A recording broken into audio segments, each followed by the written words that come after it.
राष्ट्रप्रवाह news channel में आप सभी का स्वागत है। मैं मनन व्यास और आज की देखते हैं ताजा खबर। ऑटो रिक्शा चालक ने छात्रा को निर्जन स्थान पर ले जाकर उससे जोर जबरदस्ती का प्रयास किया।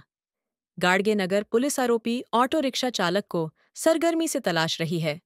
गनीमत रही कि छात्रा के हाथ में ऑटो रिक्शा में रखा लोहे का पाइप आ गया और उसने हमलावर पर इस पाइप से वार कर किसी तरह अपने आप को चंगुल से छुड़ाया। छात्रा ने शिकायत में बताया कि वह राठी नगर में कोचिंग क्लास जाने के लिए निकली थी। उसकी रोजाना 2 से 6 बजे दौरान क्लासेस रहती है। वलगांव के चेतक बार के पास ऑटो रिक्शा उसने हायर किया। ऑटो रिक्शा वाला चेहरे पर काला मास्क लगाया था। उसकी उम्र करीब 40 वर्ष रही होगी। ब्राउन कलर की शर्ट और काला पैंट पहने रिक्शा चालक ने उससे जबरन बातचीत जारी रखी थी। छात्रा ने अपनी एक सहपाठी को मोबाइल से फोन किया। वह उससे बातचीत करने के बाद जैसे ही फोन कट किया, ऑटो रिक्शा चालक ने प्रिया रेसिडेंसी रोड पर इमली के एक पेड़ के पास अचानक ऑटो रिक्शा रोक दिया। चालक आरोपी उस पर टूट पड़ा। उसने छात्रा के कपड़े फाड़ दिए, जोर जबरदस्ती का प्रयास किया। छात्रा चीख चिल्ला उठी, किंतु वहां आसपास का एरिया लगभग निर्जन था। छात्रा ने हमलावर से अपने को छुड़ाने का संघर्ष जारी रखा। उसके हाथ में रिक्शा के पायदान में पड़ा लोहे का पाइप आ गया। उसने पूरी ताकत से पाइप उठाया और रिक्शा चालक के सिर पर दे मारा। चालक संभलता उसके पहले छात्रा ने अपने आप को छुड़ाया और सरपट दौड़ पड़ी। 12वीं की छात्रा ने बिना पल की भी देरी किए अपनी मित्र को कॉल किया। उसके साथ ट्यूशन क्लास पहुंची। कोचिंग के सर को घटना के बारे में बताया। फिर पिता के साथ वह गाड़गे नगर थाने में शिकायत करने पहुंची। पुलिस ने अज्ञात ऑटो रिक्शा चालक के विरुद्ध बीएनएस की धारा 74, 75 और पोक्सो की धारा 8 व 12 के तहत अपराध दर्ज किया है। समय आने पर कांग्रेस आरक्षण खत्म करने के बारे में सोचेंगी, ऐसा बयान कांग्रेस के नेता राहुल गांधी ने दिया था। इस वक्तव्य का निषेध करने के लिए भारतीय जनता पार्टी ने स्थानीय इरविन चौक स्थित डॉक्टर बाबा साहेब आम्बेडकर के पुतले के पास आंदोलन किया। इस अवसर पर प्रदेश प्रवक्ता शिवराय कुलकर्णी, सिद्धार्थ वानखड़े, तुषार भारतीय, गंगा खारकर, आशीष अतकरे, कौशिक अग्रवाल, सतीश करेसिया सहित सैकड़ों कार्यकर्ता उपस्थित थे। राहुल गांधीजींनी जो त्यांचा खरा चेहरा आहे तो दाखविला। त्याने दिलेल्या मुलाखतीमध्ये भारतीय राज्यघटनेने एससी, एसटी, ओबीसी आणि सर्व मागासवर्गीयांसाठी दिलेलं आरक्षण हे कसं घालवणार याबद्दलचं जे बेताल वक्तव्य केलं, त्या वक्तव्याचा निषेध करण्यासाठी भारतीय जनता पार्टीचे सर्व पदाधिकारी आणि सर्व आघाड्या मोर्चांचे पदाधिकारी या ठिकाणी निषेध करण्यासाठी आलेले आहेत। आपण सगळे पाहत आहेत की बाबासाहेबांना घटना लिहित असताना आरक्षणाला कसा विरोध झाला, तत्कालीन नेत्यांनी कसा विरोध केला, त्यानंतर इंदिराजी गांधींनी घटनेची पायमल्ली कशी केली, राजीवजीचं सुद्धा वक्तव्य राज्यघटनेसंबंधील आरक्षणासोबत होतं आणि काल राहुलजीने तर ते डायरेक्टच बोललं की आम्ही आरक्षण घालवणार। हा आरक्षण येथील एससी, एसटी आणि ओबीसी समाजाच्या उत्थानाचं एक फार मोठं साधन आहे। हे आरक्षण कोणी घालू देणार नाही आणि त्याचा निषेध करण्यासाठी आणि हा इशारा देण्यासाठी या ठिकाणी आम्ही इथे आलेलो आहोत। विधायक रवि राणा के विशेष प्रयत्नों से बडनेरा विधानसभा क्षेत्रों में 2 महत्वपूर्ण सड़कें संपूर्ण कंक्रीट की बनाई जाएगी। इसके लिए 44.9 करोड़ रुपए के खर्च को मान्यता मिल गई है। शीघ्र टेंडर प्रोसेस होगी और प्रत्यक्ष काम शुरू हो जाएगा। इन सड़कों की लागत में मनपा को 30% अर्थात लगभग 13 करोड़ की लागत देनी होगी।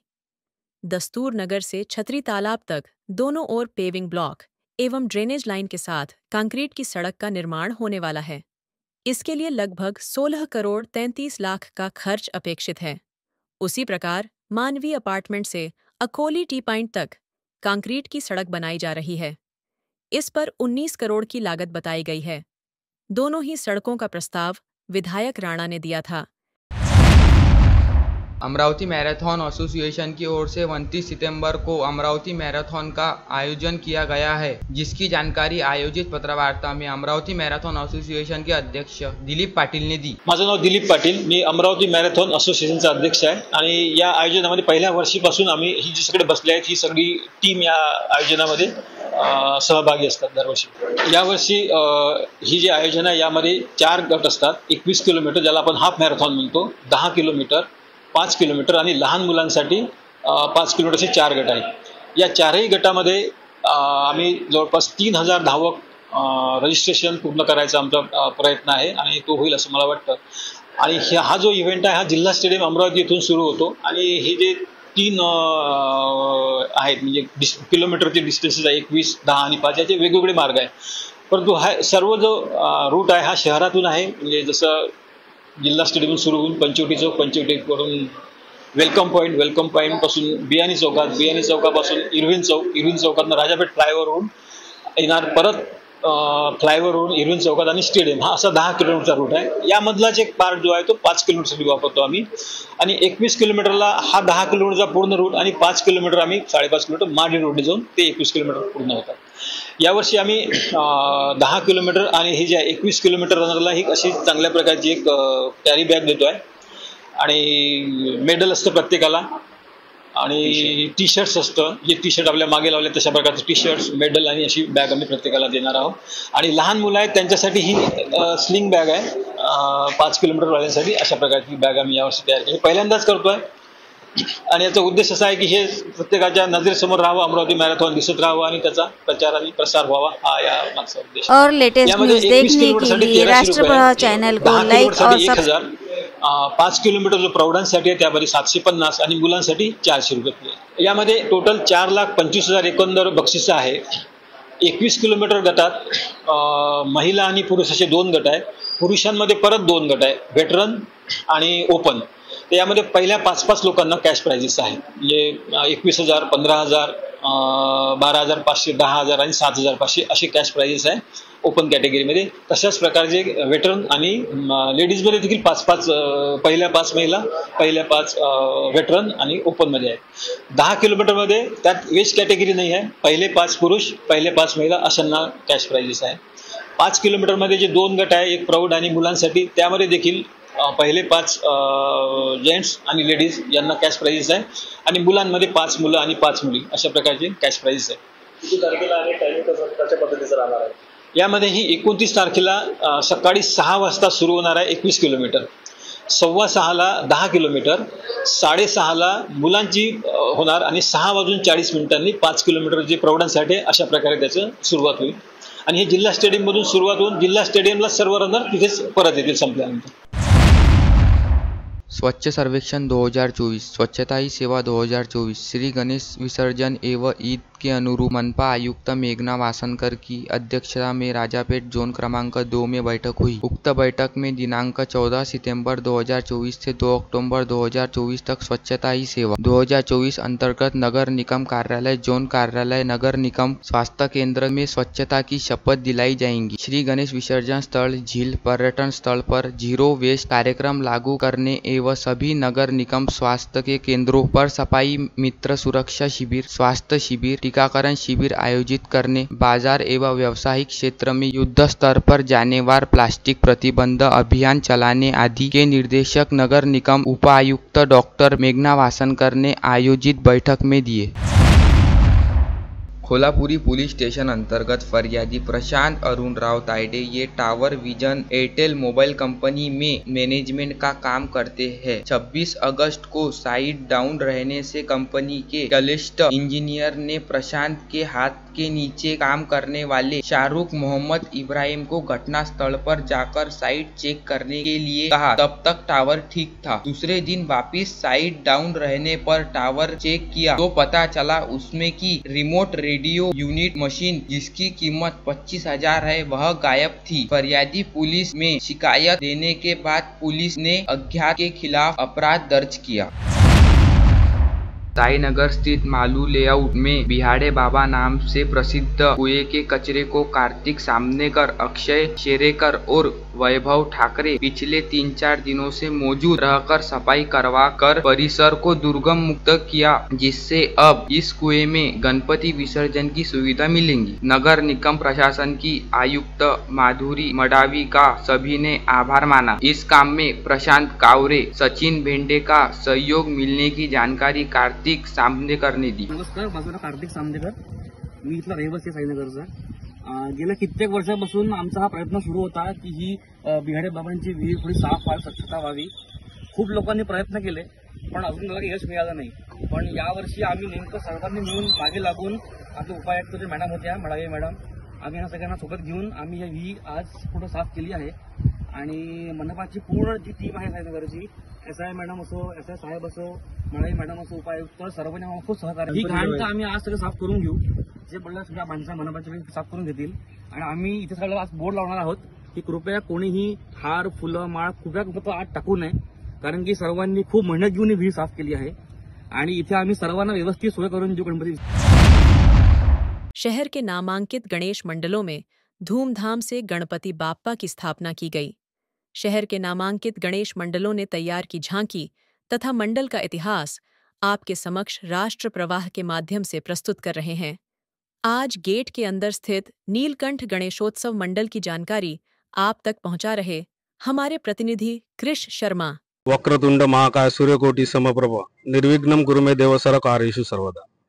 मैं पंकज लुंगीकर नीलकंठ व्यायाम मंडळाचा सेक्रेटरी बोलतो. या नीलकंठ व्यायाम मंडळाला आजपर्यंत 100 वर्षाच्या वर झालेले आहेत. पहिले नीलकंठ व्यायाम मंडळापूर्वी मंडळाचं नाव जयंत क्लब म्हणून होतं. त्यानंतर हा गणपती सुरुवातीला नारायणराव केवले यांच्या घरात बसत होता.